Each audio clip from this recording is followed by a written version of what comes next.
এবং আপনাদেরকে মনে করিয়ে দেয় যে আমি যে লাল জুলাই গানটা লিখেছিলাম, আপনারা অনেকেই জানেন যে অস্ট্রেলিয়ার অ্যাক্টিভিস্ট রাহাত শান্তনু ভাই এই লোকটার কথা না বললেন না।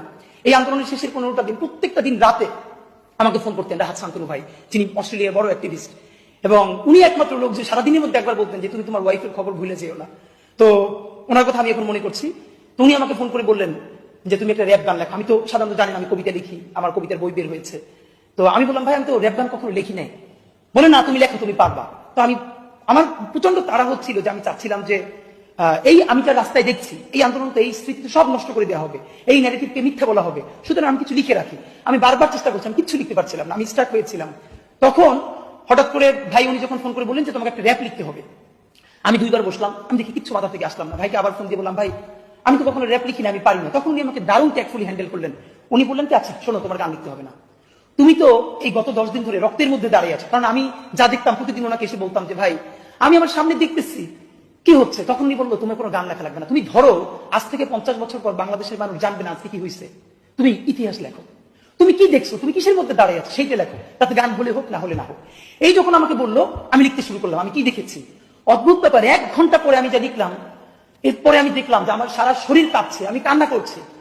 এবং ভাইকে আমি পাঠানোর পরে উনি আমাকে বললো তুমি তো আমাদের রাবণ মিয়া, এই কথাটা আমার মনে আছে।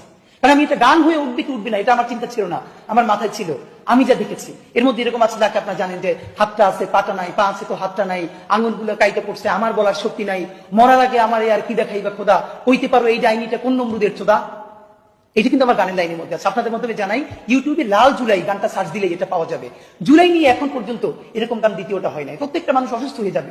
আর এই গানের একটা লাইন আমি বাহির থেকে চিন্তা করি নাই, ঠিক আমি যে রক্তের মধ্যে দাঁড়াইছিলাম, আমি যা দেখেছি যে এপিসিতে মুখটা পিষে দিচ্ছে, মুখ থেতরে দিচ্ছে, মুখ থেকে দেখা চিনা যাচ্ছে না, হাতটা কাইতে পড়তেছে, হাত আছে পা নাই, পা আছে হাতটা নাই, আপনি নিতে পারবেন না। আমি আপনাকে বলি ভাই এই আন্দোলনের পরে 3-4 মাস রাতে আমি চিৎকার করে উঠছি ঘুমের মধ্যে, আমার মনে হচ্ছে যে এইগুলো আমার সামনে এখন ভাসতেছে। তো এই গানটা শুনলে এখনো আমি কেঁপে উঠি। আপনাদেরকে অনুরোধ করি যে লাল জুলাই গানটা, এটা আমার লেখা, ইনকিলাব মঞ্চের ফিচারিং, আপনারা প্লিজ শুনবেন।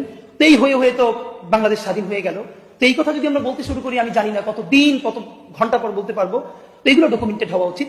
আর রামপুরের শুধু একটা সব থেকে ছোট ঘটনা এইমাত্র মনে পড়লো, আমাদেরকে অফ দ্য রোডে যখন টিয়ার সেল মারলো, হঠাৎ করে আমাদের চোখ মুখ বন্ধ হয়ে যাচ্ছে। তখন 8 থেকে 10 তলা একটা ফ্ল্যাট, আসলে মানুষ কিভাবে আন্দোলনের দিছে দেখেন। তো আপনারা জানেন যে টিয়ার সেলে যখন ধোয়া হয় তখন আগুন ধরে, সামনে কিছু রাখলে টিয়ার সেলের ঝাঁসটা কেটে যায়। হঠাৎ করে দেখলাম এক বোন বা মা হবে 6 না 7 তলা থেকে হঠাৎ করে অনেকগুলো বই ফেলতেছেন আমাদের সামনে। তো খুলে দেখি এগুলো ওনার বাচ্চার নতুন বই, মানে উনি কোনো পুরনো বই এনে পাঠাবেন আমাদের জন্য সেটাও না, হঠাৎ করে টেবিলের সামনে যে বইগুলো পেয়েছে সেইগুলো ছুরি ফেলতেছে। আমরা দ্রুত যেন আগুন ধরে আমাদের সামনে ধরতে